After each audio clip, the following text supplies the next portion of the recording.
What's going on, guys? Kigerr here, and in today's video we're going to talk about my 2022 PvE rankings for classes in Legends of Neverland. If you want to find these infographics and other ones I make for the game, check out my Discord in the link down below, and let's get into it.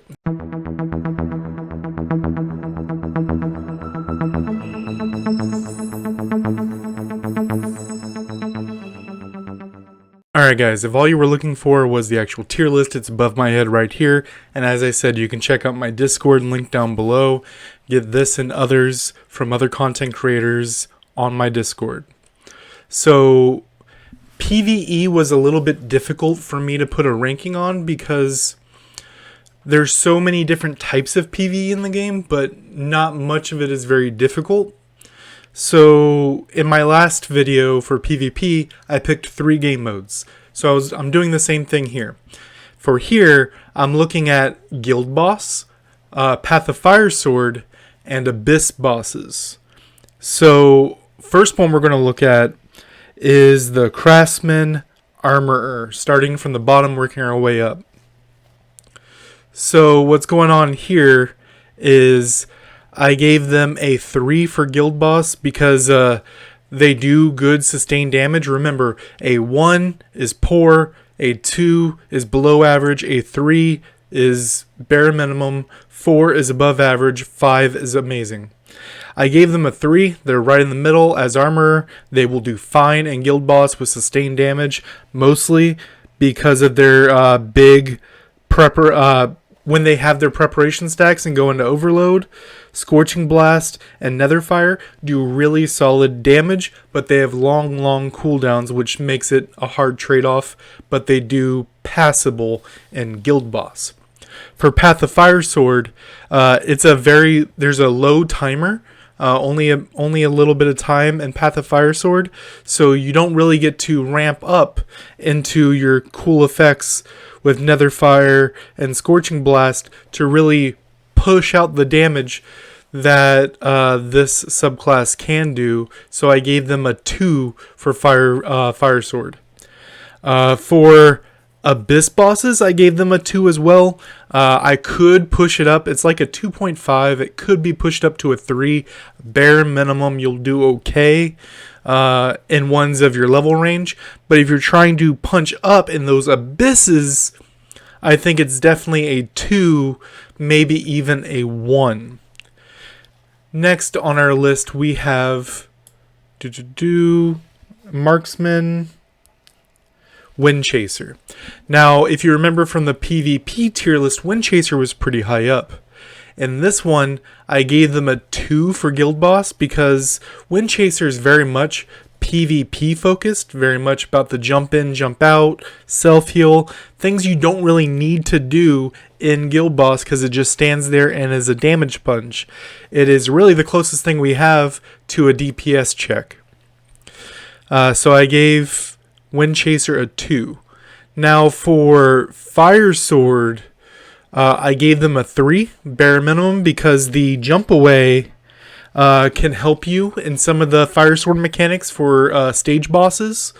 But remember, 3 is bare minimum. This is okay. You will do fine. You actually get good damage from Sharp Waltz, but you have to stand still during it. It's a fine skill for PvP. Like I said, you can sneak up on them with Strength of Nature, go into Sharp Waltz, and your passive from Windchaser says you can't be knocked up or knocked back during Sharp Waltz, which is very much for PvP. For the same reasons, I also gave them a 3 for Abyss bosses. Next, we will get into Mechanism. So down here, Craftsman Mechanism. Mechanism, I gave them a 4 for Guild Bosses because while they are primary burst over sustained damage, if you just stand in Blood Restraint, Spiders, and Turret, the output of damage is ridiculous in a short amount of time.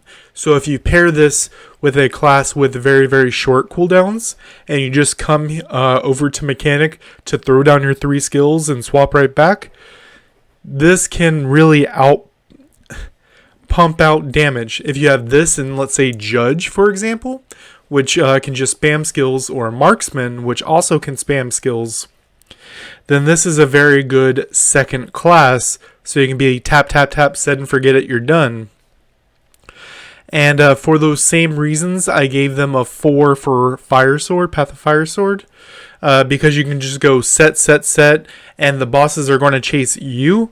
And then you can just kite them around your summons and let your summons do the work. And with your passive from Mechanism, making them last 60% longer, they will last long enough to do some decent damage.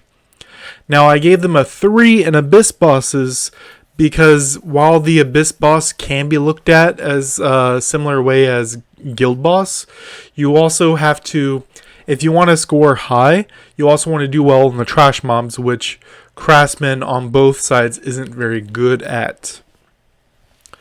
Next, we are going to talk about Priest, or they keep going back and forth with the name Holy Sacrifice. It used to say Priest right here in the thing. So Holy Sacrifice, I gave them a 5 in Guild Boss. That is because, so the heal isn't amazing or whatever in Guild Boss, but the Star Blessing, if you don't have a, see right down here it says Priest. The skill belongs to Priest. If you don't have a Priest in your team, your entire squad is missing out on damage. The game plan is you have 1 or 2 Priests and everyone stands around them and you pump out damage. Guild boss puts down the knockups or whatever, you dodge out of that, and then you group back up so the priest can start bless you again. As well as if anyone does get low, Pious Light will do okay. I don't recommend it. And Petrification Light and the Cold Fire Bird will increase the damage of your allies. I gave them a 5 in Guild Boss. I also gave them a 4 in Path of Fire Sword because you can just use this as a backup class and just use Star Blessing or heal if you run into a problem. So you can have something like Marksman as your main, and then on cooldown swap back to Star Blessing and Pious Light to sustain you, and the crit goes off of Marksman's passive right here that says if you crit, it gives you cooldown on multi-shot. Then I gave, I think I got some of these names wrong before, so I want to make sure. I gave the Berserker a 2 in Guild Boss because even though Berserker does do bonus damage to targets under 50% HP, the Guild Boss in the main phase that matters, it has shields. It never goes under X amount of HP. I also did weeks of testing, and during the shield phase, if shield's under half, it doesn't do bonus damage to the shield. I did try that, but when it does get under half HP, you do bonus damage, but it's a very short amount of time that it's not really worth a whole bunch, so I gave them a 2 here. I gave them a 4 in Path of Fire Sword because this same effect goes miles. It'll allow you to punch up in some Path of Fire Swords you are not high enough CP for, and allow you to do more than you should be able to. I gave them a 3 in Abyss bosses because it does fine, but you really could do more with other things. Like I said, a 3 is average. Next, let's go into our S tiers. One of them is going to be Judge. Judge just pumps out damage. Damage. When you're doing your Judge passive, every 4 skills get the bonus. I think some of the main ones are going to be Tornado and Chain. Chain mostly for PvP, Tornado mostly for PvE, but there's situations you can mix this up.